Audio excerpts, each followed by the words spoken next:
ሃይ ጋይዝ እንዴት ናችሁ? ደህና ናችሁ ወይ? ዛሬ የፀጉሬን ቀለም ልቀይር አሰብኩኝና ፀጉሬን ልቀይረው ነው።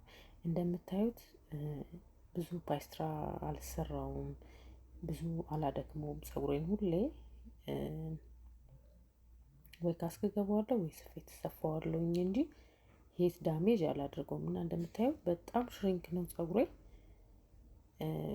በጣም ብዙ ጊዜ ስብስብ ነው የሚልብኝና ትንሽ ከዚህ በፊት የተቀባሁት ቀለም ጫፍ እስኪወጣ ድረስ ጠብቄ ነው የተቀባሁት። ብዙ ጊዜ በላዩ ላይ አልቀባም ዳሜጅ እንዳይሆንብኝ በማሰብ ማለት ነው። እና ዛሬ ለመቀባት ስወስን የሚገርማችሁ በቃ ብድግ ብዬ እቀባለሁ ነው ያልኩት። ያው ሳስበው ነበረ፣ ግን በቃ በዚህ ቀን እንደዚህ ያደርጋለሁኝ ምናምን ብዬ ይሄ አስቤ ምናምን አይደለም፣ ውስን ነው የማደርገው። ብዙ ጊዜ እንደዛ ነው በተፈጥሮዬ። ይህን ነገር ለማድረግ ስፈልግ ወዲያው ነው የምወስነው። እና የሚገርማችሁ ዛሬ ክላይንት ነበረኝ። ጠዋት ክላይንቴን ጨርሼ ማታ ላይ ደግሞ ሌላ ክላይንት አለኝ። በመሀል የ2 ሰዓት ተኩል 3 ሰዓት እረፍት ጊዜ ነበረኝ እና ቤት ሄጄ ምሳ መብላት ምናምን ነበረብኝ። ከዛ ይነወት ዛሬ የፀጉሬን ቀለም መቀየር አለብኝ ብዬ ወዲያው በቃ እዛው ቁጭ እንዳልኩኝ ወሰንኩኝና ኦልሬዲ በአእምሮዬ ስዬ ነበር ምን አይነት ነገር መቀባት እንደምፈልግ። አዲስ ነገር መሞከር ፈልጌ ነበረ። ያው እንደ ፀጉር ሰሪ እንደመሆኔ አዳዲስ ነገሮችን ለመሞከር ስፈልግ መጀመሪያ መሞክረው ራሴ ላይ ነው እና የሆነ የሳልኩት ነገር ነበር እና እሱን ነበር መቀባት የፈለኩት። ወዲያው ውስን አደረኩኝ፣ በጠበጥኩኝ ከለሬን እና መቀባት ጀመርኩኝ ማለት ነው። እውነት ለመናገር እኔ ፀጉር ሰሪም ስለሆንኩኝ ይሁን አላውቅም፣ ቀለም በጣም ወዳለሁኝ። ራሴ ላይ አዳዲስ ነገሮችን ክሬት ማድረግ ምናምን ደስ ይለኛል። በተቻለኝ አቅም ሰነፍ ነኝ፣ ግን በተቻለኝ እና እየሞከርኩኝ ነው የሆነች ነገር እንትን ለማድረግ። ቀለም ስትቀቡ ምን አይነት እንትን ይሰጣችኋል መሰላችሁ? ለለመደው ሰው ልክ ሲወጣ በቃ አሁን እንደ አዲክሽን ነው ባይዘወይ ተቀቡ ነው የሚላችሁ። ተቀብቶ ለማያውቅ ሰው ደግሞ ይፈራዋል። እንዴት ነው ያምርብኛል ወይ ከለሩ እንዴት ይሆንብኛል ምናምን አይደል? እኔ አሁን በጥቁር ፀጉሬን ለማየት በቃ እቸገራለሁኝ። አላደርግም በቃ ቀለም አልቀባም ብዬ አስቤ ወስኜ ልክ ሲወጣ አያስችለኝም። በቃ የሆነ ነገር መቀባት አለብኝ ብዬ አስባለሁኝ። እና እንደኔ የሆናችሁ ብዙ ትኖራላችሁ ብዬ ተስፋ አደርጋለሁ።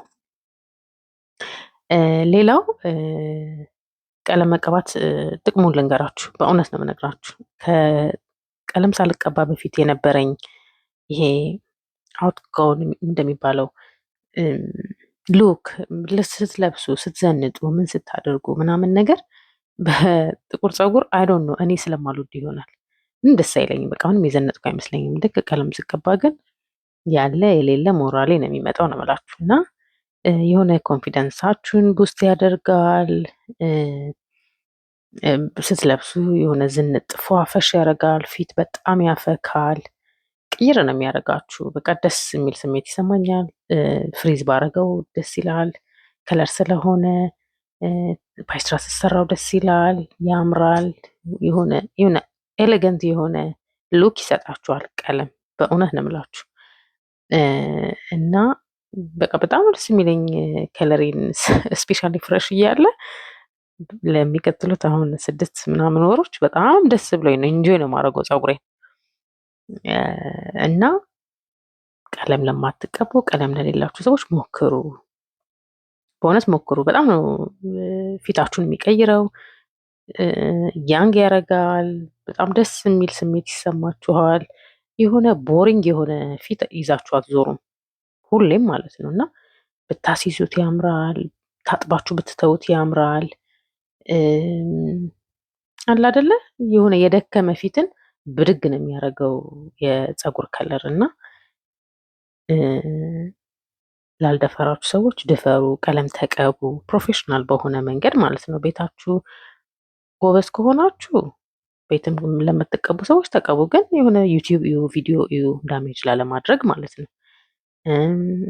ዋን ቲንግ ደግሞ የምመክራችሁ ምንድን ነው ሂና፣ ጥቁር ቀለም ምናምን ያለው ፀጉር በጣም አስቸጋሪ ነው የከለሩን ለመቀየር እና ብዙ ጊዜ ሂና ከጀመራችሁ በቃ ተመልሳችሁ ወደ ቀለም ለመምጣት 1-2 ዓመት ይፈጅባችኋል። ስለዚህ ኮምፕሊትሊ እሱን አስወግዳችሁ ነው ወደ ቀለም መምጣት። ያለዛ ሂናውን ለማስወጣት ምናምን ሲባል ፕሮሰስ አለው አይደለ? ያ ዳሜጅ ያደርጋል ፀጉር። ጥቁር ቀለም ይሻላል እውነት ለመናገር። ጥቁር ቀለም በአንዴ ወይ 1-2 ብሊች ቢደረግ ይወጣል። ሂና ግን ትንሽ ከባድ ነው እና ምንጊዜም ራሳችሁ ላይ ጥቁር ቀለም ሂና ምናምን ለምትቀቡ ሰዎች 2 ያስቡ። ድጋሚ ቀለም መቀባት ካሰባችሁ ስለማይሆን ማለት ነው። ሌላው ምንድን ነው ቀለም ፀጉር ይጎዳል፣ ቀለም ፀጉር ይጎዳል ምናምን ይባላል። አዎ እንዳጠቃቀማችሁ ነው። እናንተ ትሪት የማታደርጉት ከሆነ በደረቁ የምታበጥሩ ከሆነ ፀጉራችሁን፣ ሁሌም ነው የምናገረው፣ ፀጉር በደረቁ አይበጠርም። ፕሊስ ፕሊስ ፕሊስ። ውሃ ውስጥ ገብታችሁ ሻምፖ ኮንዲሽነር እንኳን በቤታችሁ ባይኖር እንደው ቢጠፋ፣ መቼም አይጠፋም፣ ቢጠፋ አልቆባችሁ ቢጠፋ ውሃ ውስጥ ገብታችሁ ቀስ እያላችሁ ማበጠር ነው እንጂ ፀጉር በደረቁ ከተበጠረ የኛ ፀጉር በጣም ነው የሚበላሸው። ስለዚህ ሁልጊዜ ምንጊዜም ፀጉራችሁ ሞይስች ሆኖ ነው መበጠር ያለበት። እኔ እዚህ ሀገር ከመጣሁኝ ኢትዮጵያም እያለሁኝ ፀጉሬ በቀለም ነው። የፀጉር ትምህርት የጀመርኩኝ ጊዜ ነው እኔ ቀለም መቀባት የጀመርኩት። ግን አንድም ቀን ዳሜጅ ሆኖ አያውቅም ፀጉሬ። ምክንያቱም ሁሌም ድሮ ባለማወቅ ስለሚያመኝ ብዬ ነው ማላበጥረው። እኔ በደረቁ ጭንቅላቴን ደረቅ ሆኖ ፀጉሩ ማበጠር ያመኛል፣ ለዛ ብዬ አላበጥርም።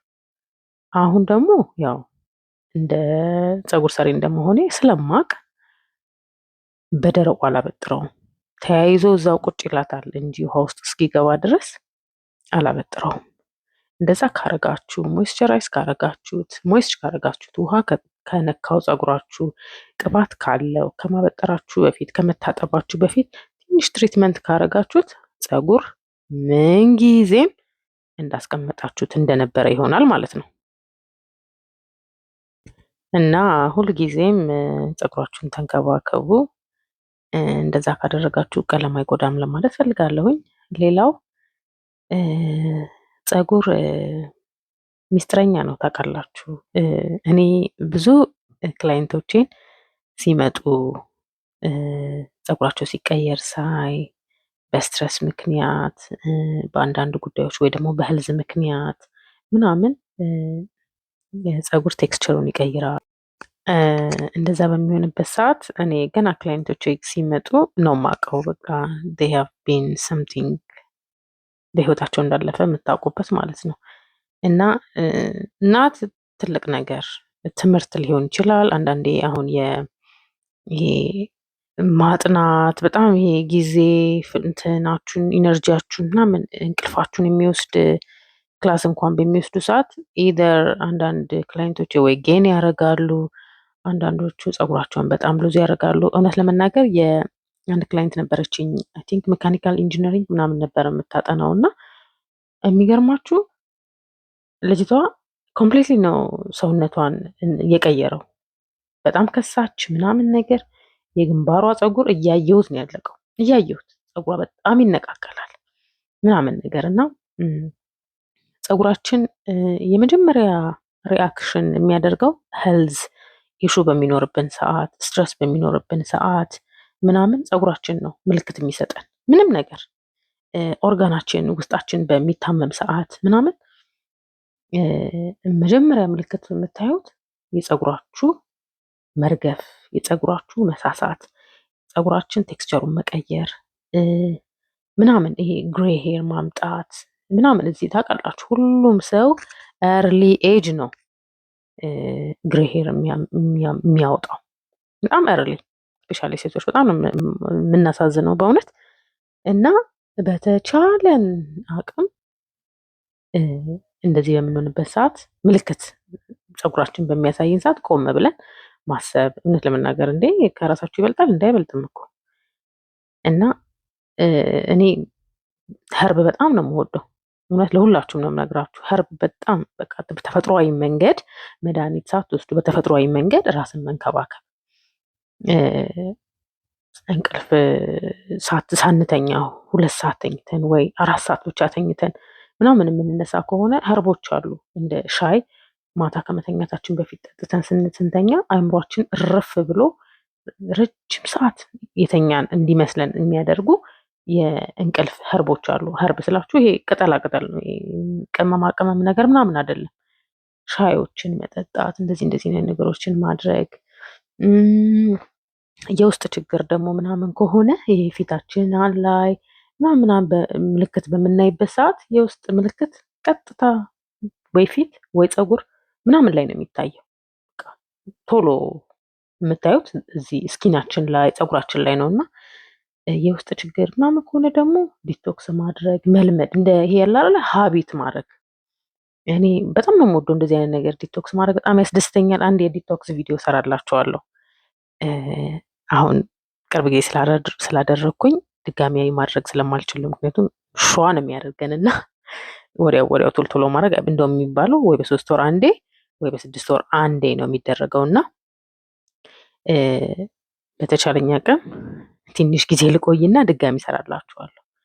እና ራሳችንን እንከባከብ ለማለት ነው ይሁን ላመላችሁ። እና ይሄ በመድኃኒት በምናምን ሳይሆን ተፈጥሯዊ በሆነ መንገድ ፀጉራችንም ልክ እንደዛ ነው። ሻምፖ በመቀየር ኮንዲሽነር በመቀየር ያንን ይሄንን ምናምን በማድረግ አይደለም። በተፈጥሯዊ መንገድ ምን አድርገንለታል? በሮዝመሪ ውሃ ፍሪጅ ውስጥ አስቀምጠን ለ1 ሳምንት ሞክረናል። የሮዝ ውሃ ሞክረናል። ክሎቭ ይሄ የሻይ አፍልተን የምንጠጣው አለ አይደለ? ይሄም እንደሚባለው ቅርንፉድ አይደል? ቅርንፉድ አፍልተን ዘብዝፈን አሳድረን እሱን ሞክረናል። ይሄ ሁላ ሳንሞክርለት ሻምፖ ገዝተን ይሄ በሚገዛ ነገር ቢሆን ኖሮ የሰው ልጅ ፀጉሩ የበደረሰ ነበር። ከላይ በሚደረጉ ነገሮች እንደዛ። ቅቤ ስንቀባ ለሁላችሁም ነው የምንመክራችሁ፣ ለሁላችሁም ነው የምነግራችሁ። አሁንም ነግራችኋለሁ። ይሄ ዊፒንግ ክሪም ተፈጭቶ የሚደረገው ቅባት ምንም ቅቤ አይደለም መስሏችሁ ነው። እሱ ኦልሬዲ ክሪም ነው፣ ቅባትነት ምናምን ኦይልነት የለውም።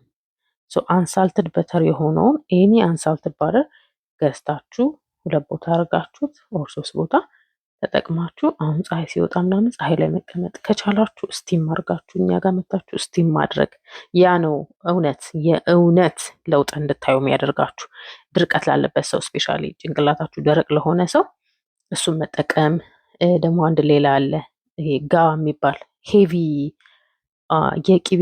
ከቅቤዎች እንደሚባል ስብ ነው። ሙሉ ለሙሉ ዘይት ነው፣ ሙሉ ለሙሉ ቅባት ነው ማለት ነው። የቅቤ ፋት ብቻውን ይሸጣል፣ ጋ ይባላል። ከዚህ በፊት ቪዲዮ ሰርችላችኋለሁ በሱ ማለት እንዴት ያለ ድርቀት እንደሚያጠፋላችሁ ልነግራችሁ አልችልም። እሱን ማድረግ እና በተፈጥሯዊ መንገድ ራሳችንን መንከባከብ፣ ራሳችንን ትንሽ መነካካቱ ጥሩ ነው ባይነኝ።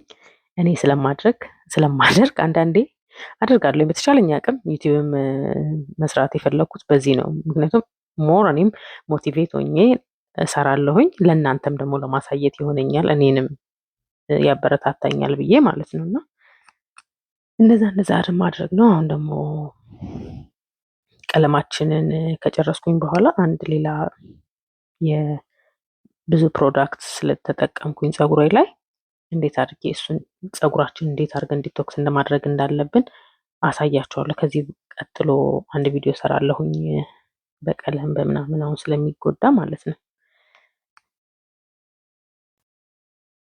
እና ቀለሜን አይ ቲንክ ቀብቼ ጨረስኩኝ። ቀለም ስቀባ ሩቱን መቀባት አልወድም። በተፈጥሮ ይሄ ስሩ ድረስ ቀለም ሲኖረው ደስ አይለኝም። ትንሽ ይሄ አለ አይደለ አንድ ኢንችም አይሞላም፣ ትንሽዬ በቃ ከሩቱ ከፍ ያለ ሲሆን ደስ ይለኛል። እና ስርስሩን አልቀባውም፣ በቃ ከላይ ብቻ ነው ያደረኩት። ከዛ ትንሽ ሰዓት ጠብቀውና አንድ 30-40 ደቂቃ ጠብቄው እታጠበዋለሁ ማለት ነው። ይሄ አሁን 30-40 ደቂቃ ሆኖት ትንሽ ካስክ ውስጥ ገብቼ ሙቀት እንዲያገኝ አርጌ ነው የመጣሁት። ሳየው ከዚህ በላይ እንዲቀላም አልፈለኩኝም ነበርና ይብቃው ብዬ ታጠብኩት። በጣም የሚያምር ከለር ነው የመጣው። ብታዩት ፀሐይ ላይ በጣም ነው የሚያምረው። በአካል ሲታይ በጣም ነው የሚያምረው። መጨረሻ ቪዲዮ ላይ ታዩታላችሁ። በጣም የሚያምር ቀለም ነው ያደረኩት። ቀለሙን ካረኩኝ በኋላ ከታጠብኩት በኋላ ትንሽዬ እንደ ሃይላይት ለማድረግ ሞክሬያለሁኝ። ስቲል ብዙ ሃይላይቱ አይታይም። ከ3 ከሳምንት ወይ ደግሞ ከ1 ወር ከምናምን በኋላ ትንሽ ቆይቼ ሃይላይት በደንብ አደርግበታለሁ። ምክንያቱም እንደዛ ሲሆን ቤዚክ ብቻ ሲሆን አልወድም ቀለም እና ከወር በኋላ ትንሽ ብሬክ ልውሰድና ሃይላይት እሰራበታለሁኝ። መጨረሻ ላይ ሲሰራ ምን እንደሚመስል አሳያችኋለሁ። የዛሬ ቪዲዮ የቀለም ቪዲዮ ይሄንን ይመስል ነበረ። እንዳልኳችሁ ፀጉራችንን እንከባከብ፣ ራሳችንን እንከባከብ፣ ራሳችንን እንውደድ። እኛ መኖር ስንችል ነው ለሌሎች መኖር የምንችለው የሚል ፊሎሶፊ አለኝ እና እወዳችኋለሁ። ቪዲዮዬን እስከ መጨረሻ ተከታተሉት። ሰብስክራይብ ላደረጋችሁኝ ሁሉ በጣም ነው የማመሰግናችሁ። አሁንም ላላደረጋችሁ ደግሞ ሰብስክራይብ እንድታደርጉ ላስታውሳችሁ ሞክራለሁኝ። እወዳችኋለሁ። ባይ